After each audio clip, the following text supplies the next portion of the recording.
Well, welcome to the last of the 3 classes in GIS, GIS246 or GIS2. And I wanted just to kind of go over the syllabus with you a little bit. This class is going to be different from 151 and 245 in that there's really no exam. There's one skill, kind of open book, open note, 50-point exam at the end of the term. But let me just kind of pull up the syllabus here. If you looked at the syllabus before Monday afternoon at, what time is it, 3:50, you were looking at an older syllabus. I went over some of the goals for the term and I realized I needed to change a couple things in order to give you the skills that you need. So we're going to do 3 of the chapters in price, but this term we're really only doing the tutorial, and I'm not going to go over the questions with you. I'll kind of leave you. That will definitely be another boring video lecture, but the reading is also pretty complete, and so either one of those should give you what you need to introduce the chapter or understand the concepts. So basically what's different this term is that the way I've set this up is that in week 1 you're going to do a couple small, well, they're not really small, but a couple skills or introduce concepts that you need to put together in week 2. So in week 1 you're going to go over editing and creating a geodatabase. Now we've created a geodatabase, but we haven't created ones that have drop-down menus with domains. So for instance, you can set in the tutorial you work through, you're going to set I think irrigation or types of pipe in a municipality, and each of the pipes have different dimensions, and so you're going to set those ahead of time so that when you digitize them you just can use a drop-down menu to set those pipe parameters. This is a really important skill when people are going out into the workplace to be able to understand the controls on a geodatabase. So we're going to work through that tutorial, and then in week 2 you're going to create a park map that is based on a geodatabase that has set some domains, and I really want this to be a portfolio quality map, and so as such when you turn it in I will edit it or give you comments, and when you correct those and resubmit, that will be your final grade for that. But before you can do that, there's a very short mini lesson on Geo Referencing, because you may need to be able to use another image, maybe an image from Google Earth or Google Maps, in order to get a good visual for digitizing. So that's just probably a 15-minute lab that should give you the basic skills. There's so much more we could do with georeferencing, but you know, we just have 10 weeks. In week 3 you're going to go through a tutorial for network analysis.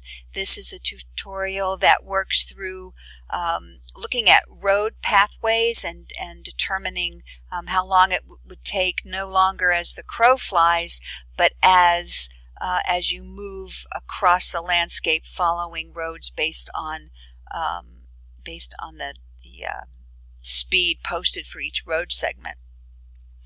There's several little pieces that week. One is again looking at defining projections and reprojecting.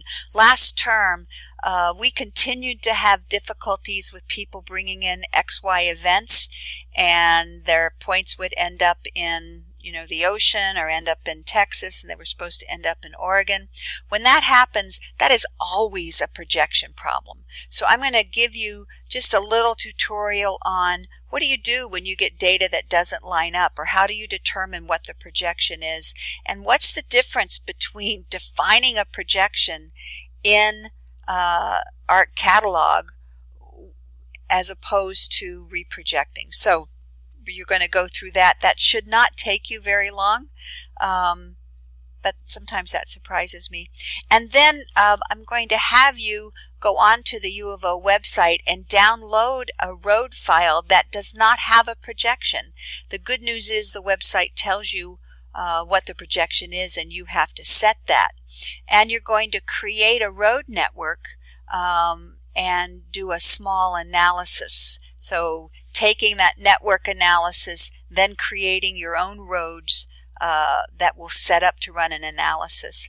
So then in week 4, you're going to actually look at some tsunami evacuation routes along the coast. And that project will be a larger project, kind of like the park project, where you're going to have to do some analysis with your road layers that you create in week 3, and look at potential human impact of people not being able to get out of the tsunami evacuation zone. Now, in order to do the week 4 project, you're going to have to do a attribute join with the census data table and the census block shape files. So I walk you through that, and that's mostly attention to detail on that one. Week 5, we're going to go through the price raster analysis chapter, and you're going to come up again just with the tutorial, but you're going to create a portfolio ready map locating a specific location based on that tutorial. Then I want you to have the experience of going through an Esri tutorial. Many people, to learn new skills, access these ESRI. Is that right? That looks so weird to me. Access these online tutorials, and some of them are very good, some of them are problematic. In fact, the network analysis tutorial you're going to do is based on a version 9 of ArcGIS. So you're going to have to problem solve some of the differences between a 10.3 and a version 9. The basic skills are there, but you're going to have to go through that.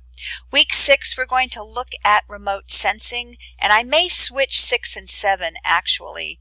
In fact, I'm just going to do that right now.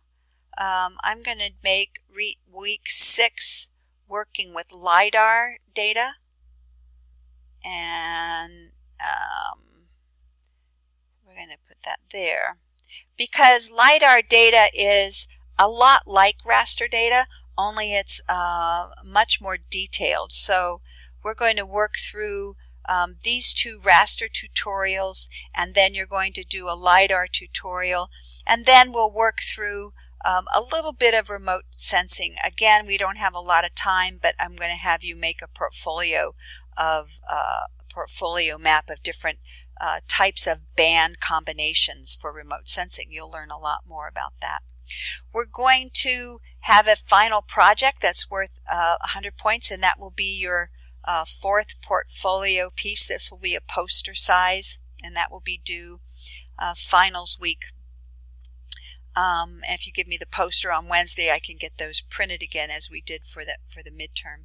We're going to start talking about the final projects actually whenever you want. If you have some ideas, I'm happy to talk to you about that.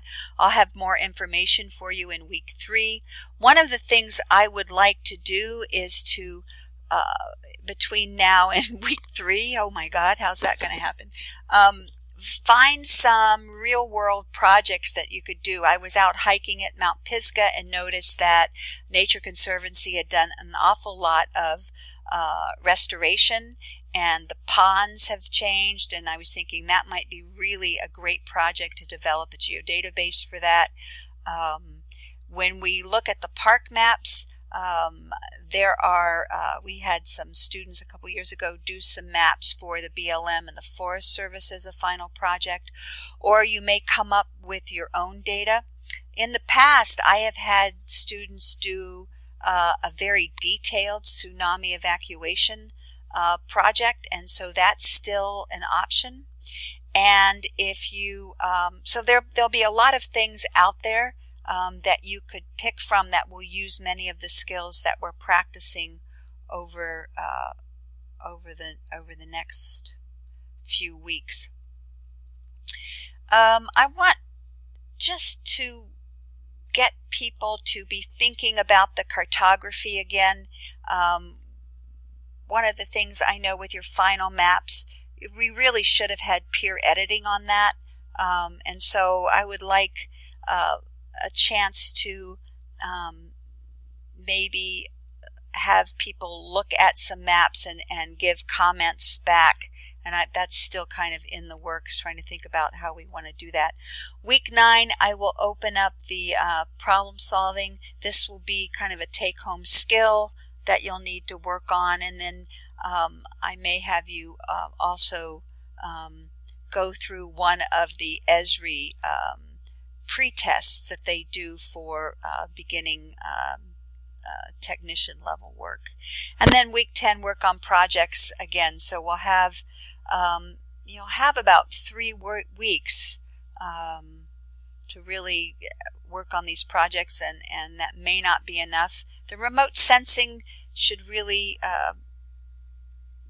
we may be able to do LiDAR and remote sensing in the same week. I haven't looked at the LiDAR lab in a little while, so I'll need to kind of get some heads up and clean that up for you before you do that.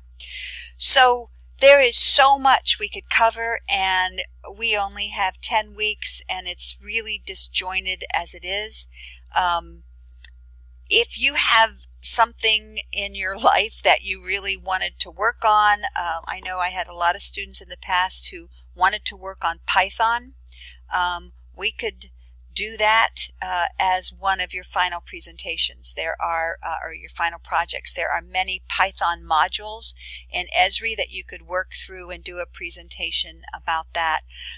Model Builder has some other kinds of tutorials as well that you could work through. So I really want that to be something that last 3 weeks of the class that will keep you interested and kind of drive what you need to do. There's also Map Collector. I know Paul's been working on that, and I've been doing that a little bit. We could think of a real-world project where you're going out into the community and collecting real-world data and then mapping that online. So lots of things that we can cover. Remember that this is online and a traditional face-to-face class. There are seats available if you are an online person and want to drop in now and then. The official class time is 9 to 11:20 Tuesday and Thursday. I'm in there from 9 to 10 on Monday and Wednesday, and then before class 8 to 9 on Tuesday and Thursday. There's a GIS class right after this, but you're welcome to stay in and work on the lab, in the lab. Fridays we have open lab, and I think there's open labs on Monday and Wednesday. I will have more information for you about that.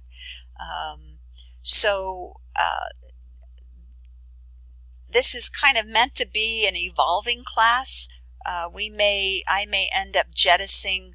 I'm meeting with an Esri representative on the 19th, and she'll be in class, and she may have some other ideas. I think there's lots of stuff working with drone technology, and just there's so many cool things we could be doing.